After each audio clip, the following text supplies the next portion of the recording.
Keluarga miskin, pendidikan minim, menikah di usia 18 tahun. Begitulah kehidupan He Xiaoping, wanita yang berasal dari sebuah kampung di provinsi Sichuan, Cina. Setahun menikah, di usia ke-19, He Xiaoping melahirkan seorang bayi laki-laki. Betapa bahagia dirinya dan suaminya. Tapi tak lama, sebab sang bayi meninggal di usia 40 hari. He terpukul mengalami tragedi itu. Seorang tetua kampung memberi nasihat ganjil, "Kehidupanmu terlalu keras, kau harus mengadopsi anak agar si anak tetap hidup." He Xiaoping tertegun. Nasihat itu sempat mengganggu pikirannya, namun lambat laun terlupakan akibat kesibukan sehari-hari. 2 tahun kemudian di usia 21, He hamil lagi dan melahirkan seorang bayi laki-laki. Sungguh bahagia dirinya dan suaminya, tapi lagi-lagi kebahagiaan itu dicabut darinya. Sang bayi meninggal di usia 10 bulan. Ada apa ini? Mengapa nasibnya begitu buruk? Rasa duka dan marah bercampur aduk. He tidak sudi orang-orang sekampung tahu bayinya meninggal lagi. Mereka pasti mencibir dan menganggap dirinya tak lebih dari seorang wanita pembawa sial. Hanya ada satu cara. He harus merahasiakan kematian bayinya. Diam-diam dia minta bantuan seorang penduduk kampung yang bisu tuli untuk membantunya mengurus pemakaman sang bayi. He yakin rahasianya akan aman di tangan orang itu. Tapi ada satu masalah. Bagaimana jika nanti orang-orang sekampung menanyakan keberadaan bayinya? Mendadak He teringat pada perkataan si tetua kampung dulu. "Kau harus mengadopsi anak agar si anak tetap hidup." Tepat sekali, itu adalah solusi terbaik. Dia akan mengadopsi anak, dan dia akan mengadopsi dengan caranya sendiri. Yang pertama harus disiapkan adalah kartu identitas palsu. Dan He beruntung saat berkunjung ke kota Chongqing, dia menemukan sebuah kartu identitas milik seorang wanita bernama Liu Xianqi yang memiliki foto yang lumayan mirip dengan wajahnya. Pada Juni 1992, berbekal kartu identitas palsu, He Xiaoping mendatangi Bursa Tenaga Kerja Nanjimen di Chongqing, Provinsi Sichuan, untuk mencari pekerjaan sebagai pengasuh anak alias neni. Di sana, dia bertemu seorang pria. "Aku memerlukan seorang neni untuk mengasuh bayi laki-lakiku yang berusia 1 tahun," begitu katanya. He bersedia. Setelah menanyai wanita itu, mengecek kartu identitasnya dan negosiasi soal gaji, pria itu pun setuju mempekerjakan He dan membawa wanita itu ke rumahnya di kawasan Qifangbei. Di sana He disambut sang istri Chu Xiaochen dan sang bayi. He tidak membuang waktu, dia harus segera melaksanakan rencananya. Setelah seminggu bekerja, suatu hari dia pamit membawa sang bayi jalan-jalan sambil berbelanja. Tapi semua itu cuma dusta, sebab He menculik sang bayi dan membawanya pulang ke kampungnya. Hatinya senang, rencananya berjalan mulus. Dia beri bayi itu nama Liu Cixin, sama dengan bayinya yang meninggal. Bayi itu kini jadi pengganti bayinya yang dulu. Seluruh identitas dan akte lahir bayinya yang meninggal kini jadi milik bayi yang baru. Tapi suami He tidak suka bayi itu, akibatnya mereka sering cekcok. Namun tidak disangka-sangka He hamil lagi dan pada tahun 95 dia melahirkan anak perempuan. He luar biasa bahagia. Liu Cixin telah membawa keberuntungan baginya. Pada saat yang sama He mulai berpikir untuk mengembalikan Liu kepada orang tua kandungnya. Toh dia sudah punya anak sendiri dan si anak tumbuh dengan sehat. Tapi setelah dipikir-pikir lagi, He mengurungkan niatnya. Dia takut akan konsekuensinya. Bisa-bisa dia ditangkap polisi dan berakhir di balik bui. Sang anak Liu tumbuh di lingkungan buruk.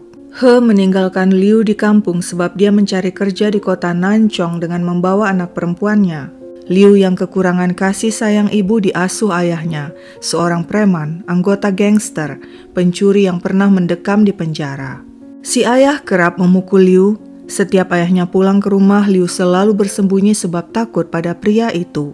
Sementara itu, kehidupan pernikahan He memburuk.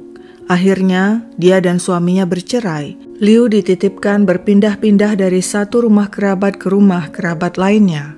Arah hidup Liu tidak jelas. Dia drop out sekolah di usia 15 tahun dan tidak tamat SMP. Untuk memenuhi kebutuhannya, dia bekerja sebagai buruh pabrik. Sedangkan He Xiaoping bersama anak perempuannya tinggal di kota Nanchong. Di sana He mencari nafkah dengan giat, apa saja dilakoninya dari jual beli sumpit hingga batu bara. Kegigihannya membuahkan hasil. Dia bisa menabung dan mencicil sebuah rumah sederhana di kota Nanchong. Rencananya jika suatu saat nanti si anak Liu menikah, maka rumah itu akan dihadiahkan padanya. Waktu terus bergulir.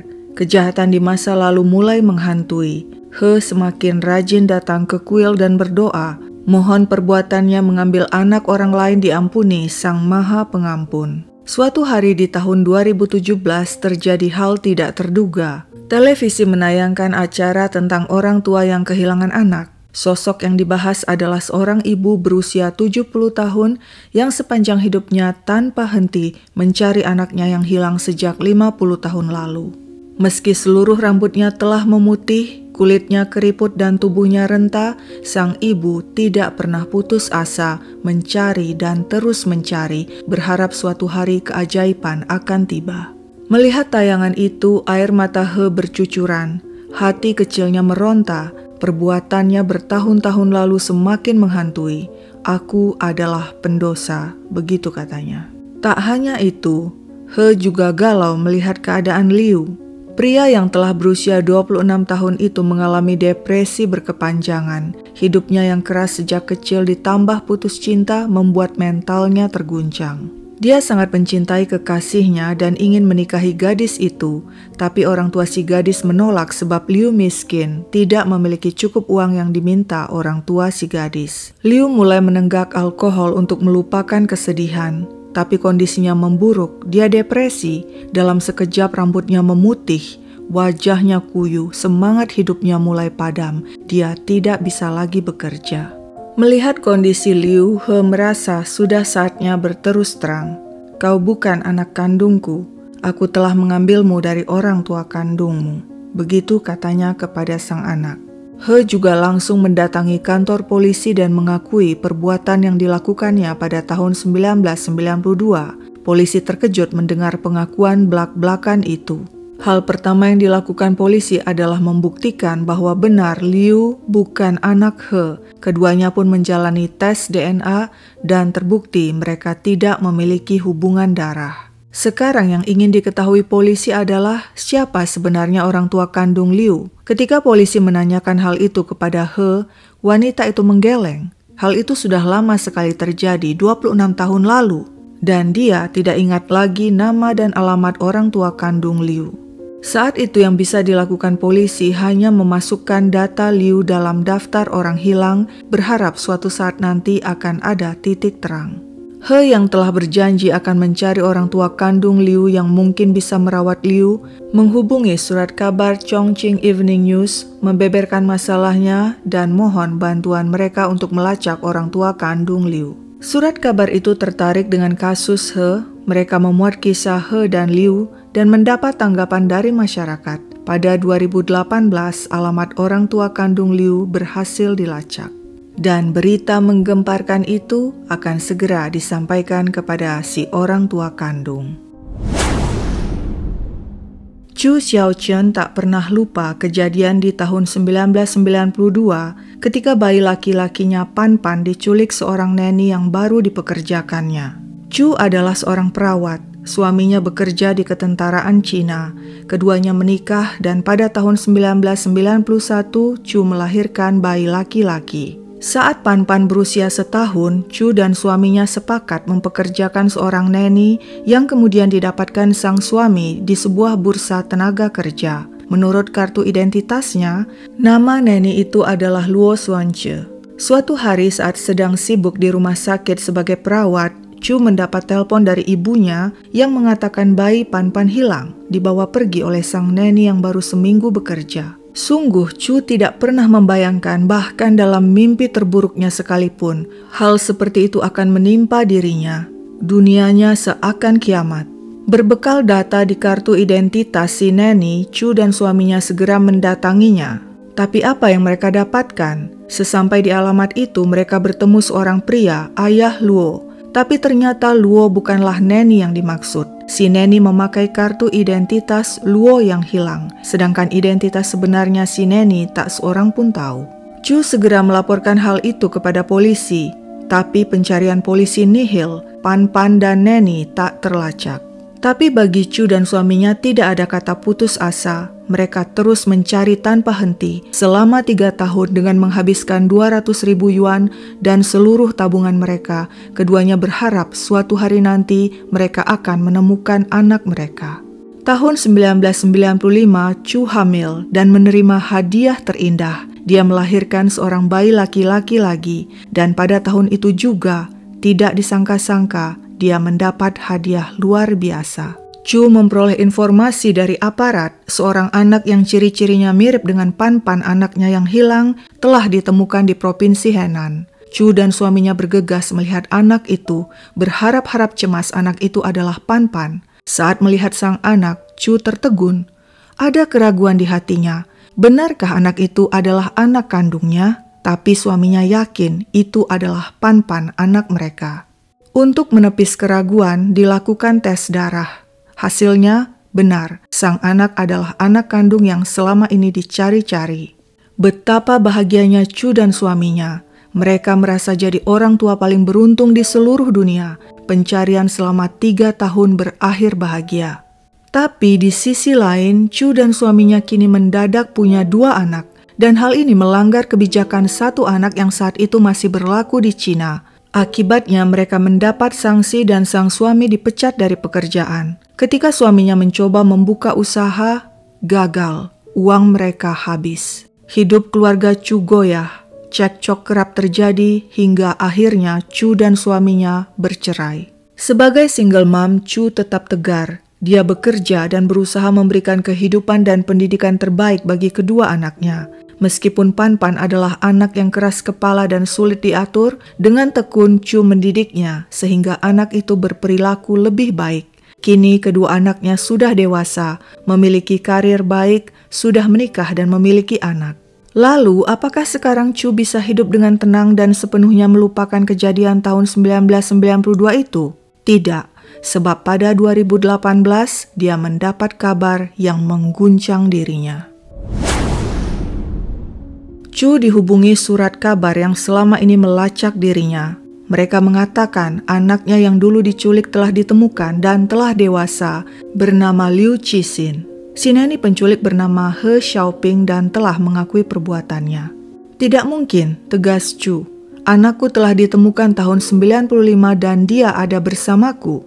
Tapi pihak surat kabar mengatakan Liu adalah anak kandungnya. Chu kebingungan. Dia dan anaknya Pan Pan kemudian melakukan tes DNA. Hasilnya, Pan Pan ternyata bukan anak kandungnya. Tes darah yang dulu dilakukan ternyata salah, tidak akurat. Tentu saja Chu terkejut, bingung. Bagaimana ini? Pan Pan yang selama ini disangkanya adalah anak kandungnya ternyata bukan. Chu mempersiapkan diri bertemu si Neni He dan anak kandungnya Liu Cixin. Begitu marahnya Chu pada si Neni, dia sudah mempersiapkan sebilah kayu untuk menghajar wanita itu jika nanti bertemu. Tapi niat itu diurungkannya, sebab dalam pertemuan itu turut hadir polisi Nanchong. Tidak terjadi insiden apapun, orang-orang yang menyaksikan pertemuan itu melihat betapa mirip wajah Chu dan Liu. Pertemuan itu singkat, hanya 10 menit, dan canggung. Chu kemudian membawa pulang si anak Liu yang akhirnya kembali padanya setelah 26 tahun. Wanita itu terenyuh melihat Liu kumal dengan rambut memutih dan wajah kuyu. Kondisinya memprihatinkan akibat depresi. Chu lalu memberikannya pakaian dan merawatnya. Di usianya yang ke-26, si anak akhirnya merasakan kasih sayang seorang ibu setelah selama ini jarang mendapatkannya dari He yang sibuk bekerja di kota. Ada rasa getir dirasakan si ibu kandung Chu. Dia telah membesarkan Pan Pan yang bukan anaknya dengan sukses. Sedangkan Liu, anak kandungnya sendiri, selama ini hidup sengsara di kampung, terlantar akibat ulah He Xiaoping yang egois. He telah sukses membuat kacau hidup banyak orang. Hidup Chu dan mantan suaminya, hidup Liu si anak kandung, dan hidup Pan Pan yang dikira anak kandung. Semuanya terguncang akibat ulah salah satu wanita paling egois di Cina. Chu merasa He mengembalikan Liu padanya bukan karena sadar atau merasa bersalah, tapi karena dia tidak mau lagi repot mengurus Liu yang depresi. Meski demikian, sang anak Liu memaafkan He. Bagaimanapun aku sudah menganggap dia sebagai ibuku. Jika karena hal ini ibuku He dipenjara, lebih baik aku putuskan hubunganku dengan ibu kandungku. Begitu katanya. Senada dengan Liu, Chu juga mengatakan tidak akan menuntut He. Semuanya demi Liu, sebab Liu sudah menganggap He sebagai ibunya selama 26 tahun. He siap dipenjara demi membayar kesalahannya. Namun tampaknya wanita itu akan terbebas dari hukuman, sebab menurut peraturan di Cina, aksi kejahatan yang telah dilakukan lebih dari 20 tahun lalu dianggap telah kadaluarsa, sehingga tak bisa dijatuhi sanksi. Kisah ini adalah saga kehidupan yang sesungguhnya, dengan rentang waktu 26 tahun yang membuat hancur banyak hati. Sekian dulu ceritaku, sampai jumpa kapan-kapan.